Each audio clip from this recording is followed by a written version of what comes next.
Fleet Command. This is Chief Engineer Korvax aboard the USS Constellation. Our power core is running at 200% capacity. Shields are bleeding energy into weapons systems. And I need you to understand, this all started when 3 Vraxian predator cubs stole the human janitor's coffee. The silence on the other end of the emergency channel lasted exactly 3 seconds before Fleet Command's response crackled through. Repeat that last part, Chief Engineer. Korvax's secondary manipulators trembled as he cycled through the cascade of impossible readings flooding his screens. The human. Her coffee. 3 juvenile Vraxians took it, and now the ship is becoming a weapon of mass destruction. Korvax, you're telling me that a cleaning lady's beverage is causing a sector-wide emergency? I'm telling you that Amelia Williams is currently walking through Deck 7 in pursuit of those cubs, and every corridor she enters experiences a power surge that violates 6 fundamental laws of thermodynamics. He pulled up the energy distribution map, watching in real time as entire sections of the ship lit up like a supernova. Sir, we're bleeding enough excess energy to vaporize a small moon, and it's all originating from the biological fear response of 3 predators who are, by every galactic measure, supposed to be apex hunters. The reading spiked again. Korvax watched the containment fields on Deck 9 flicker and reinforce themselves at triple their designed capacity. Make that Deck 9 now. She's gaining on them. Evacuate the ship, immediately. We tried. The human won't leave without her coffee. Korvax pulled up the security feed, and there she was. Amelia Williams, 63 years old according to her personnel file, wearing her standard gray maintenance uniform, walking at a steady, unhurried pace through corridors that were practically vibrating with excess energy. She's treating this like she lost her car keys. Another voice cut into the channel, deeper, resonating with the harmonic undertones of Vraxian nobility. This is Ambassador Zillax, Chief Engineer. Confirm that these are Vraxian cubs we're discussing. Confirmed, Ambassador. Your nephew's offspring, specifically. They're currently phasing through bulkheads on Deck 10, exhibiting flight responses our xenobiologists have only observed during planetary extinction events. That's impossible. Vraxian young don't flee. We're apex predators across 47 documented worlds. Our cubs face down creatures twice their size from the moment they can walk. Korvax pulled up the biological readings. Ambassador, with respect, your nephew's cubs are currently emitting distress pheromones at levels that suggest they believe they're about to die. Their heart rates are exceeding maximum safe thresholds. And the human, he checked the feed again. The human just called them naughty kitties and is wondering out loud if anyone has treats. The energy readings doubled, then tripled. Fleet Command, we have a new problem. The power overflow is starting to affect neighboring systems. I'm getting reports from the science vessel Quantum Reach. They're detecting our energy signature from 3 light hours away. Can you shut down the core? We tried. It won't respond. It's like the ship itself is reacting to. Korvax paused, his engineering training warring with what his instruments were telling him. It's reacting to the cubs' fear. The more terrified they become, the more energy the ship generates. And they're not getting less terrified, because the human is still coming. Security feeds showed Amelia Williams turning a corner into the cargo bay section. The 3 Vraxian cubs, each the size of an earth tiger, covered in crystalline fur that could deflect plasma fire, equipped with retractable claws capable of shearing through durasteel, were huddled behind a stack of supply crates, their bioluminescent markings flashing in patterns that Korvax's translator identified as pure terror and dominant predator approaching. She's cornering them in Cargo Bay 3, Korvax reported. Ambassador, I've never seen Vraxians huddle like that. What are they seeing that we're not? I don't know, Zilax admitted, and the fear in his voice was palpable. But whatever it is, it's something that exists beyond our instinctual recognition. Something that tells them, at a level deeper than conscious thought, that they are prey. The human's voice came through the cargo bay speakers, calm and slightly annoyed. Okay, babies. Mama just wants her coffee back. Nobody needs to make this difficult. The ship's power core hit 250% capacity. Every alarm on Korvax's console screamed in unison. And in Cargo Bay 3, three of the galaxy's most feared predators pressed themselves flat against the floor and whimpered.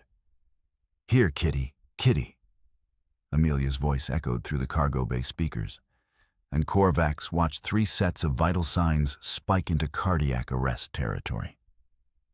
The cubs phased. Not teleported, phased. Their molecular structure destabilized and shifted through the cargo bay's rear wall, a survival mechanism that Vraxian biology reserved for escaping black holes or supernova shockwaves. The energy cost of that maneuver alone should have rendered them unconscious. Instead, his instruments showed them rematerializing in the ventilation system on Deck 11. The ship's power core tripled its output in response. Chief Engineer, you need to shut down the power grid. Now. Fleet Command's voice had taken on an edge of panic that Korvax had never heard in 20 years of service. We're trying. I've got my entire engineering team working on... He stopped as another report flashed across his screen.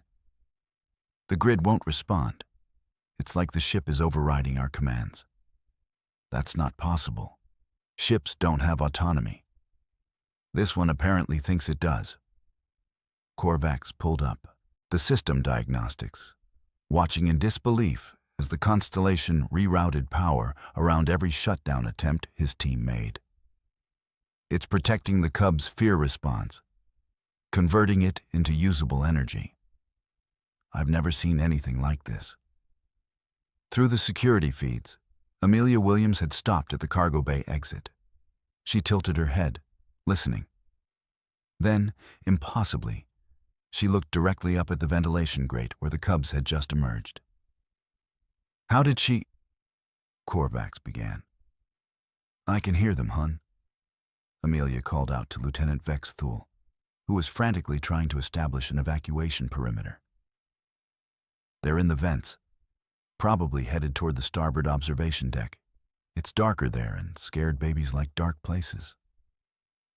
Vex Thule's mandibles clacked in confusion.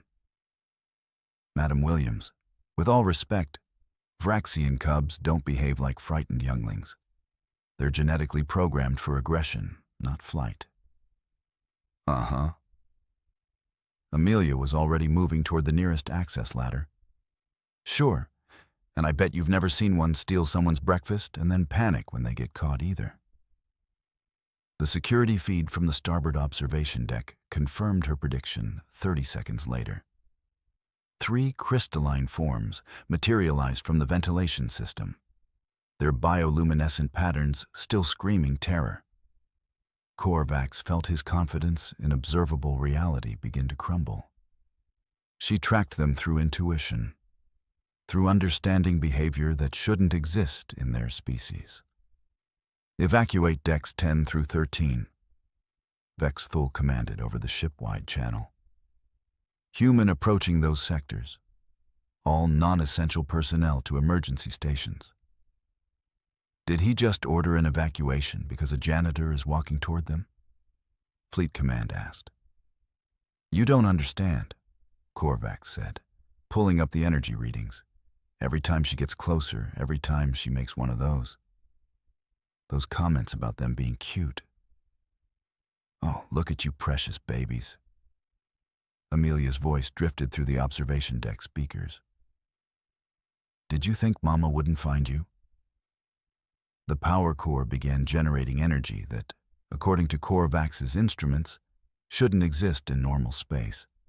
Exotic particles, quantum fluctuations that violated causality. The ship was literally pulling power from possibilities that hadn't occurred yet.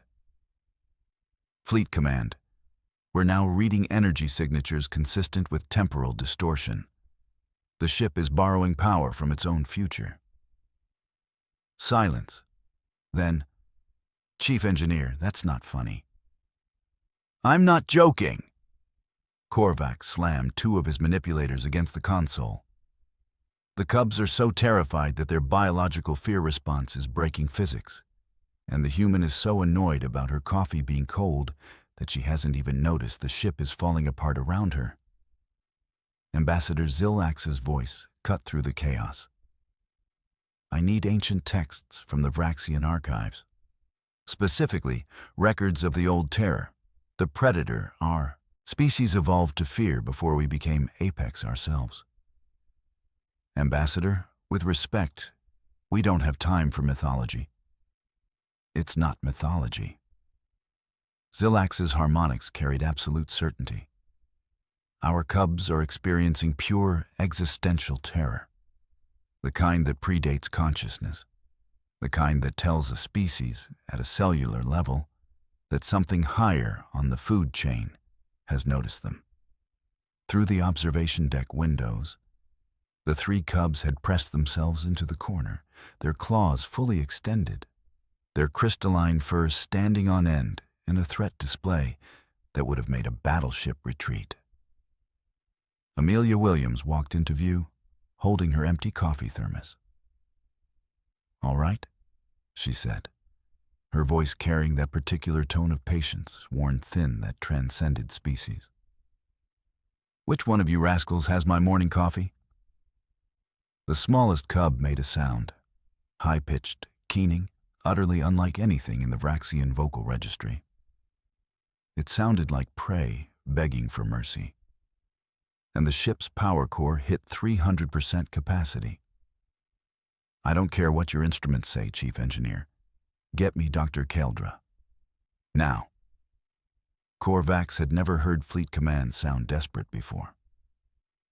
He routed the emergency channel through to the USS Constellation's chief xenobiologist, a Thurian who'd spent 40 years studying predator psychology across the galaxy.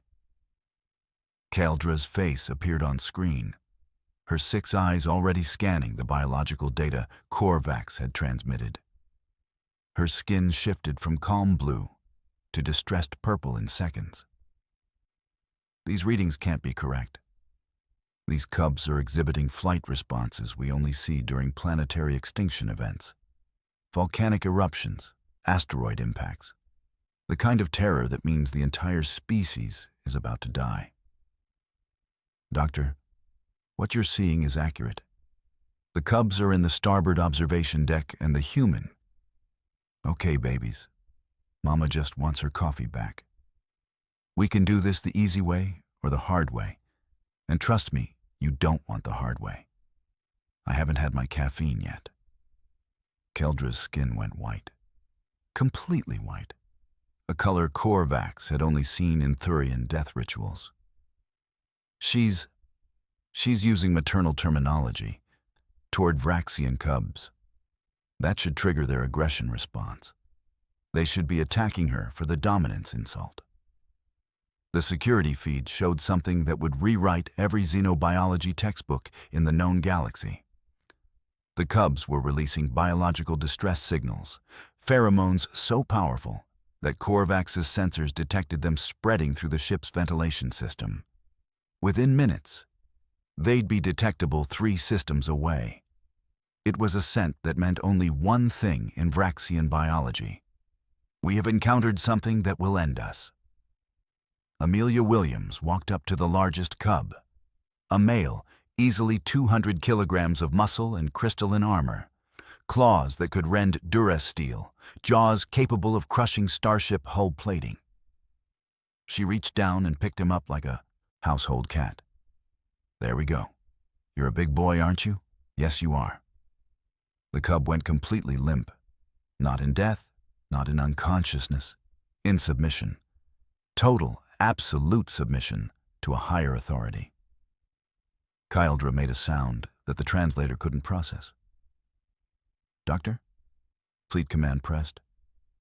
Dr. Kyldra, we need your analysis. My entire career, 40 years, studying Vraxian predator dominance, their position at the apex of 47 planetary ecosystems, the biological certainty that they answer to no other species. Her 6 eyes were all focused on the screen, unblinking. I'm watching it all become irrelevant. Amelia had spotted her coffee thermos in the smallest cub's paws. There it is. Okay, sweetie, I'm going to need that back. The cub, whimpering like a creature designed by evolution to never whimper, extended the thermos toward her with shaking limbs. She took it, examined the contents, sighed. Stone cold. Of course it is. Do you babies know how hard it is to get good coffee on a starship? The energy readings began to stabilize, not gradually, instantly, as if the universe itself was exhaling in relief. The power core is dropping to normal levels, Korvax reported, his voice numb with shock. The exotic particles are dissipating. The temporal distortions they're just gone. Through the observation deck windows, Amelia had set down the large cub and was now checking the other 2 for injuries, her hands moving with practiced efficiency through their crystalline fur. Nobody's hurt. Good. Probably scared yourselves half to death with that phasing trick, didn't you? The other 2 cubs, who moments ago had been exhibiting terror responses reserved for extinction events, voluntarily moved closer to her, following her. Still whimpering, but now the sound carried a different quality. They were seeking comfort from the same human they'd fled in existential terror. Ambassador Zillax, Kyldra said quietly. I need to ask you something, and I need you to answer honestly. In all of Vraxian history, in all your species' mythology and evolutionary memory, has there ever been a predator that hunted Vraxians? Yes. Zillax's voice was hollow. The old terror. Before we evolved intelligence, before we became apex predators ourselves. Something hunted us. Something that could track us anywhere. That never stopped. That our ancestors couldn't fight or flee from. We have instincts bred into us from that time.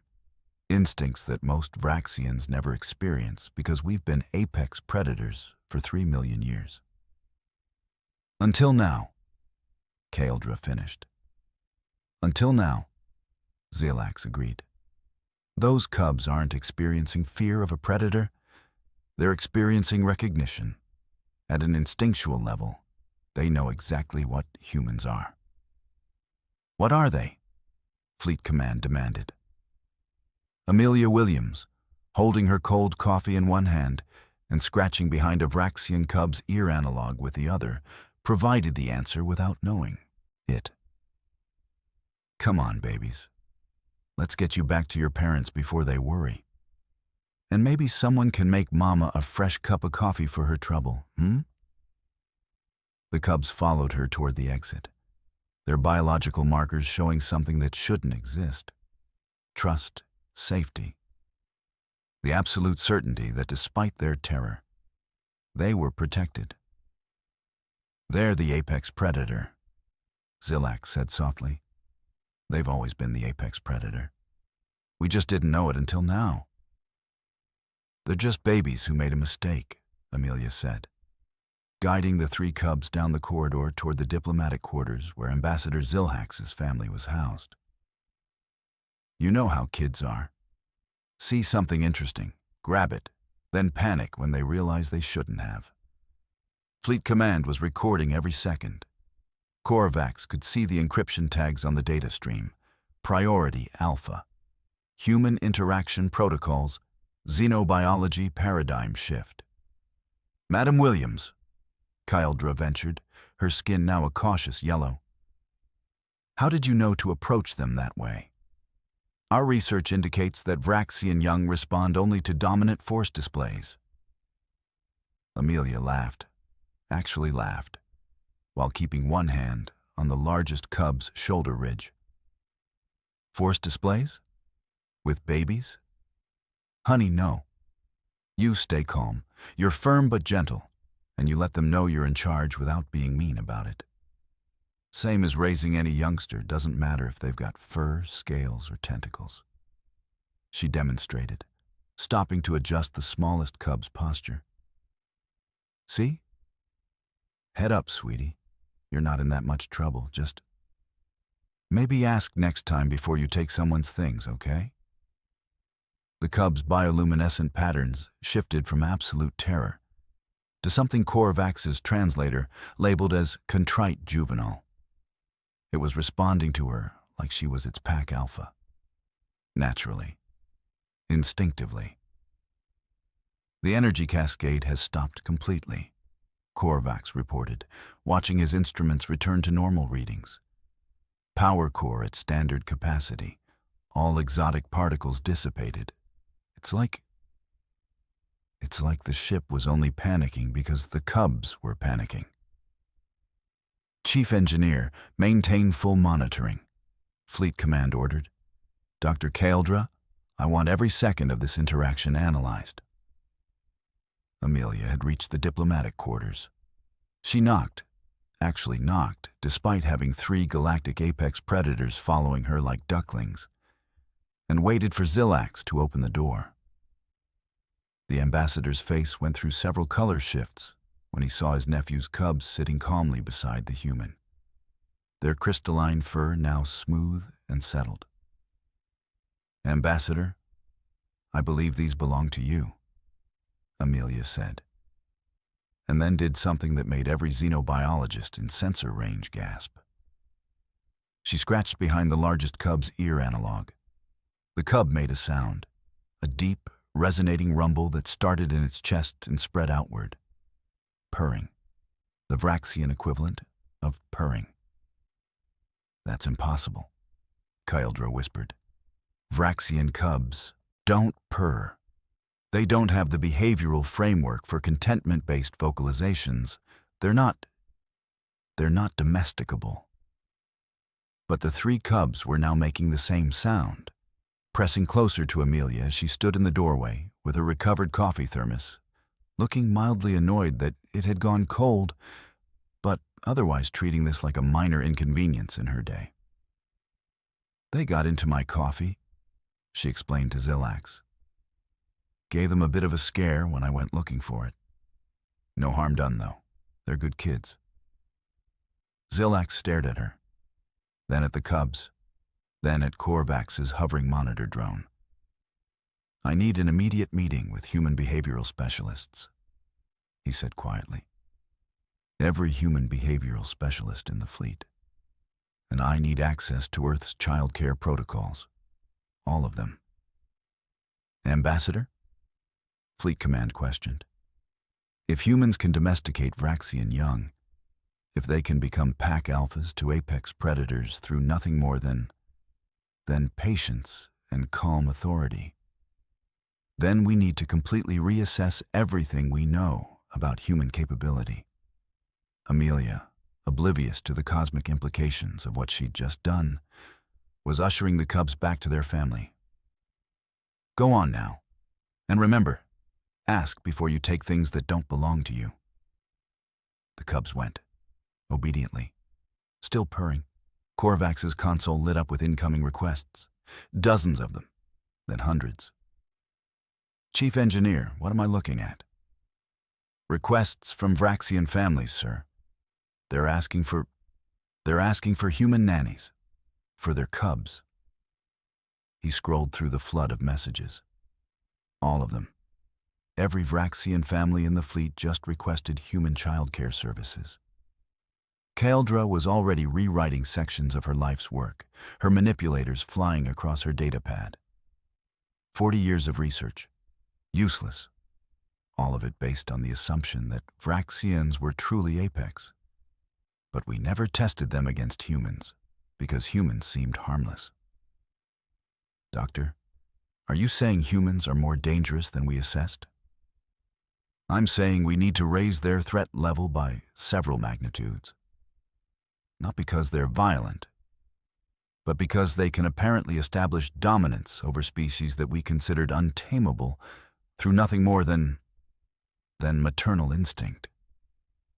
Fleet Command was quiet for a long moment. Then, Madam Williams, we'd like to offer you a position as an interspecies childcare consultant. The pay grade would be... No thanks, Amelia called back, already headed toward the crew mess hall. I've got floors to mop and someone owes me a fresh cup of coffee. Besides, I'm not qualified. I just know how to deal with kids being kids. She disappeared around the corner, her footsteps echoing in the now calm corridor. Behind her, 3 Vraxian apex predators watched her go, their bioluminescent patterns displaying a new emotion that Korvax's translator had to create a new label for. Safe with Pack Alpha. The new protocols appeared in the USS Constellation's operating manual within 6 hours. Priority Directive 7.3. Under no circumstances are human beverages, particularly coffee, to be disturbed, borrowed, consumed, or interacted with by non-human crew members. Violation of this directive may result in ship-wide energy cascades and/or existential terror in apex predator species. Korvax read it 3 times and decided he didn't have the energy to argue with Fleet Command's logic. Engineering. Install human comfort priority systems on all decks, came the order from Captain's chair. If a human needs something, coffee maker, comfortable seating, climate control, it gets priority over tactical systems. Sir, that seems... Chief Engineer, I just watched our janitor establish pack dominance over 3 Vraxian cubs through the power of being mildly annoyed. I'm not questioning human comfort requirements ever again. Fair point. By day's end, Zilax had established formal diplomatic channels with Earth's Department of Education, specifically requesting access to human patients training and childcare methodologies. His official report, which Korvax intercepted out of sheer morbid curiosity, contained the line, "Recommend extreme caution in all human interactions.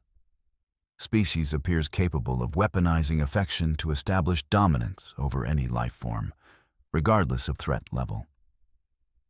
Kyeldra's revised xenobiology textbook had a new chapter title, "The Apex Predator Paradox: Why Humans Pet Things That Should Kill Them, and Why It Works." Amelia Williams, for her part, returned the cubs to their mortified parents with nothing more than a casual, "Kids will be kids, even the ones with fangs and the ability to phase through walls."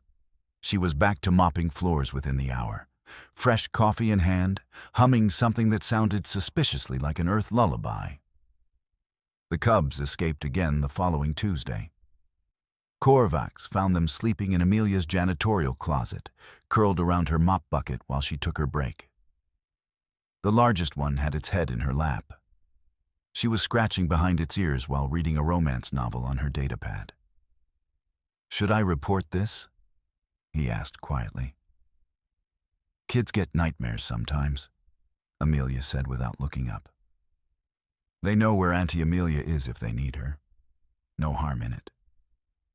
Korvax looked at the cubs.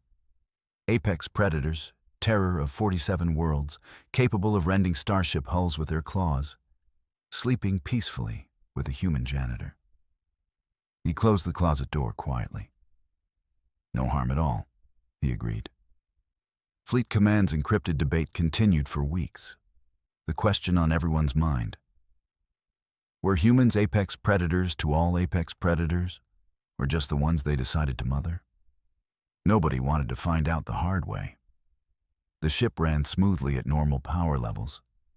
The cubs visited Amelia regularly, their parents now bringing them by officially for behavioral development sessions that mostly consisted of Amelia teaching them not to steal food and to say please and thank you in their own language.